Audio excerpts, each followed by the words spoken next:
ছোটোবেলার কথা খুব মনে পড়ে যাচ্ছে বাড়িতে এসে, যখন কিনা আমরা সবাই একসঙ্গে ছিলাম। এখন তো বিয়ের পরে যে যার যার মতো আলাদা হয়ে গেছে, আলাদা থাকতে হয়। আসসালামু আলাইকুম, কেমন আছেন সবাই? আশা করছি সবাই অনেক বেশি ভালো আছেন। এটা আমাদের বাড়িতে কয়েকটা দিন আমরা সবাই একসঙ্গে ছিলাম, তখনকার একটা ভিডিও আজকে আপনাদের সঙ্গে শেয়ার করতে যাচ্ছি আর কি। সস দই, মিষ্টি দই না? আমি যখন টাঙ্গাইলে যাই, বিশেষ করে আমরা সবাই যখন একসঙ্গে থাকি, তখন কিন্তু আমরা একদম টাঙ্গাইলের ভাষায় কথা বলি না। আমাদের টাঙ্গাইলের যে লোকাল ভাষাটা আছে, ওই ভাষাটা আমরা খুবই পছন্দ করি। আমাদের নিজেদের ওই ভাষায় কথা বলতে স্বাচ্ছন্দ্য বোধ করি আর কি। তবে অনেকের কাছেই ভালো নাও লাগতে পারে, যাদের কাছে ভালো লাগবে না বিষয়টা অবশ্যই ইগনোর করে যাবেন।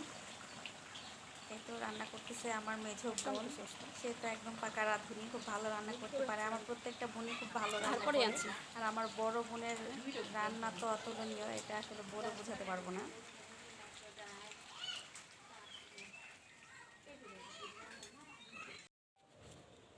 কি নিয়ে আসেন? হয়ে গেছে? দেশি মুরগির কোরমা না? জোরে কোন সমস্যা কি? ওয়াও, কোরমা সেই কালার হয়েছে। তোমার চাইকা দেখতে পারলে ভালো হতো। হুম হুম, সেই স্বাদ। সবজি না?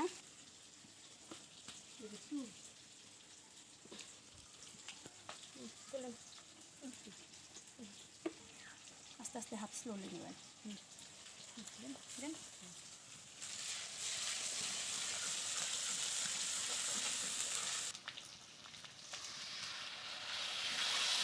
গ্রামের বাড়িতে কিন্তু এরকম এরকম সীসার জগ ব্যবহার করা হয়। এটা যদিও ছোটো, এমনিতে পানি খাওয়ার জন্য মানুষ বড় জগ ব্যবহার করে। এটা যে বালতি থেকে পানি উঠানোর জন্য এটা ব্যবহার করা হয়। এটা হইতেছে গিয়ে আমার বোনের স্পেশাল মশলা, 16 রকম মশলা দিয়ে তৈরি এই গুঁড়া মশলাটা। খুবই স্পেশাল। এটাতে গরুর মাংস রান্না করলে আমার মনে হয় 2-4 বাড়ির মানুষ পাগল হয়ে যাবে এটার ফ্লেভারে। এত ভালো একটা ফ্লেভার এই গুঁড়া মশলা। আর এটা সবজির মধ্যে দিলে অনেক বেশি ভালো লাগে, সবজি ডাল। ওয়াও,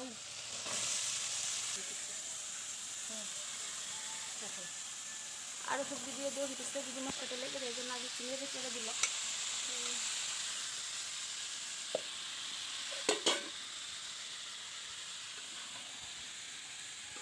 আমার বোন রান্না করতেছে, হাতে আবার মেহেন্দি দিয়ে মিশছে। মেহেন্দি দিয়ে নিলে বলে রান্না স্বাদ হয়। এই কই যাস, কই যাস, কই যাস, কই যাস, কই যাস, কই যাস? বাবার বাড়ি যে কয়েকদিন ছিলাম তখনকার ভিডিও এটা। যদিও বাড়িতে কেউ নেই, কেউ থাকে না আর কি, যেহেতু আব্বা আম্মা নেই। আর আমার ভাইও চাকরির জন্য তাকে টাঙ্গাইলে থাকতে হয়। তো আমরা বোনেরা ভাইয়েরা সবাই একসঙ্গে হয়ে কয়েকটা দিন বাড়িতে সময় কাটিয়েছি। যেহেতু বাড়িতে কেউ থাকে না, বাড়ি ভেঙে চুরে একাকার।